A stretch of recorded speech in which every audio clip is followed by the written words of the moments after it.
Howdy folks, Nathan Nadlin here, and next to me is the current model Toyota Corolla, and over here is the 2014 Toyota Corolla. So you may notice a difference between the styling between the current model and the 2014 model. Here's the thing. They took a page right out of Toyota Avalon's design book and come up with, well, basically a baby Avalon. On the inside, it's even more different. But in many ways, it's still the same essential vehicle.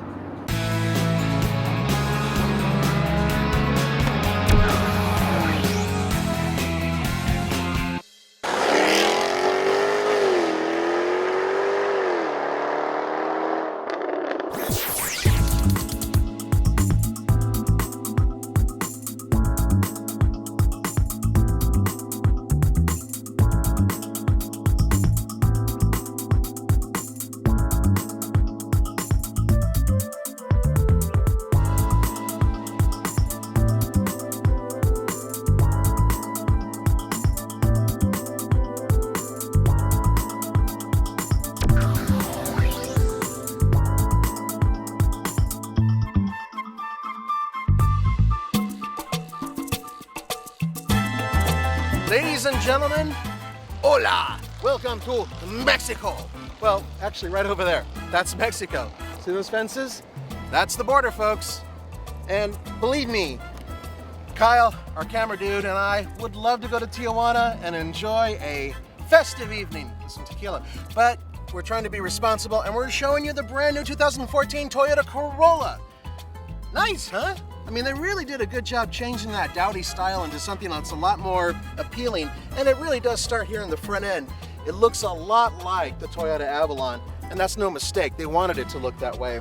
The way they put it is they wanted to do something, I think they call it okie dokie. It's a type of design principle that says we need passion injected into the car. So with this new redesign, we're confident that it's going to appeal to a youth market, maybe reach people that we haven't reached before. But as you know, this is a mass market vehicle. Yes. So we have to make sure that while we reach these youth buyers, that we keep in mind our loyal buyers and everybody else in the marketplace who will be interested in a Corolla. And at the very least, they managed to change the look of it, so it no longer looks like a rental car. It now looks slightly stylish. I know, Corolla and stylish, not exactly semiotic in the terms, but the good news is, altogether, externally more aerodynamic, the vehicle is lower. It's slightly wider and it's slightly longer. So altogether, it's a new package. What we've done here is we have built upon what Corolla has been known for, right? Toyota is known for. It's a QDR, it's the value, efficiency. Well, tell us what QDR means. I'm sorry, the quality, reliability, dependability.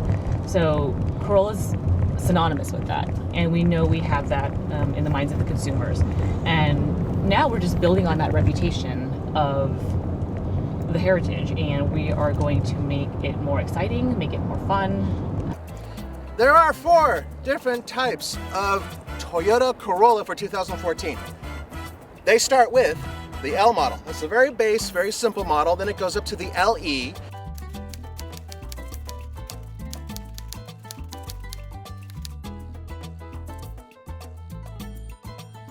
And then the LE Eco. And the LE Eco has something very special.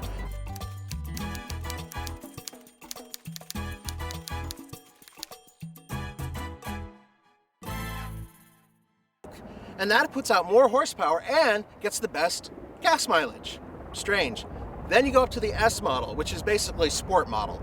The S model, it has a appearance package, and it can have a 6-speed manual transmission or the CVT.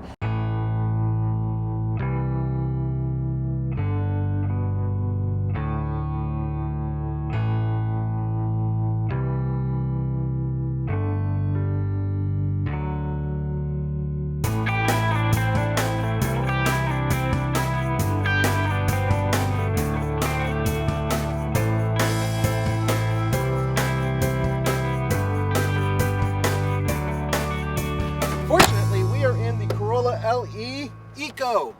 The bottom line is the new engine that they put in here, which is also a 1.8 liter, puts out 140 horsepower. So it's more powerful than the regular engine or the engine that's used in the S, but it's down by a couple little pounds of torque. So it puts out, I believe, 126 pound-feet of torque. whereas in the normal engine puts out 128 pound-feet of torque. 0 to 60 times, unfortunately, we're not able to do that here. This is California. Apparently, they shoot you if you try it. So we're going to avoid that for now and wait until we do a full review of the Toyota Corolla up in Colorado. Available on the LE grade and above is a 6.1-inch touchscreen display, and Bluetooth comes standard.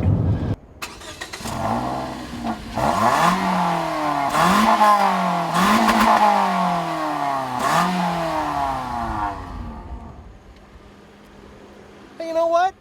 I mean, it doesn't sound great, but it's very willing. It's okay to rev.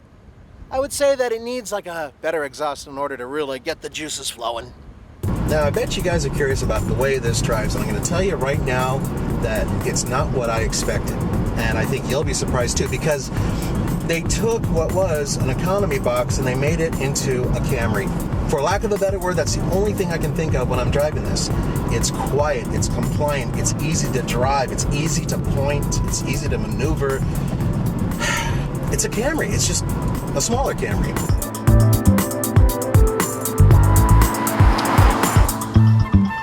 Right off the top of my head, comparing this to the Hyundai Elantra and the Chevy Cruze, this sits kind of in between the two.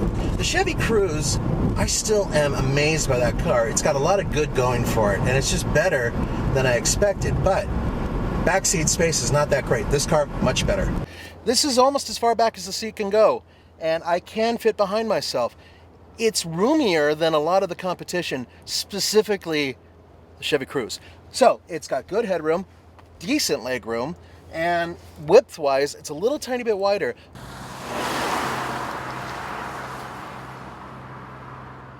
This is a much better interior than the one it replaces. Look, for those of you who have driven a Corolla, and millions of you have, the old Corolla had a very simple interior that was really chintzy and just very simple. It was durable if you wanted a good word for it, and it was ugly if you wanted a bad word for it. But with this new one, it is fashionable, it is good looking, and a lot of the materials are great. With that said, there are still some really hard plastics in places where you would rest your arm, including on the windowsill. I put my arm out there, and I bet a lot of you do too, and it's something that always irritates me when an automaker forgets about that and they make it really hard and uncomfortable. Because one thing you want to do is like put your arm up there and all of a sudden, oh, this hurts, and you have to move it. So yeah, it's a much better interior, but there are little things. Oh, but I should mention this. The seats, my big American Tushy is very happy on them. When it comes to overall value in terms of your interior and exterior, I think the Hyundai absolutely trounces both cars. You get a lot for the money. You can get heated rear seats as an option with the Hyundai. Obviously, you're not going to get that with the Toyota. Fortunately, Toyota has actually made a kind of good-looking car.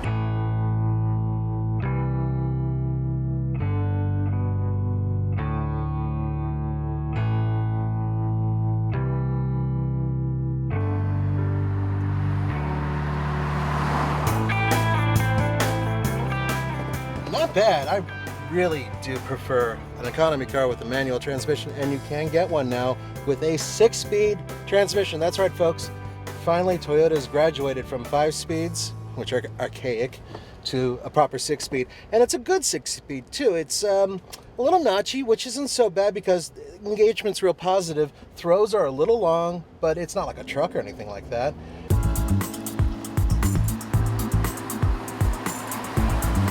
Toyota managed to scrape together up to 42 miles per gallon highway with the Toyota Corolla LE Eco.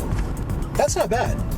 I really wish automakers wouldn't worry so much about that 40 mile per gallon mark that they're trying to get to. In terms of buy, lease, or rent it, or forget it, well, we're not going to do that because until we get it to Colorado and have a chance to really drive the new Corolla, it's not fair to do. But I can say this, it's a solid effort. It really does feel like a baby Camry, and I think that's exactly what they were aiming for.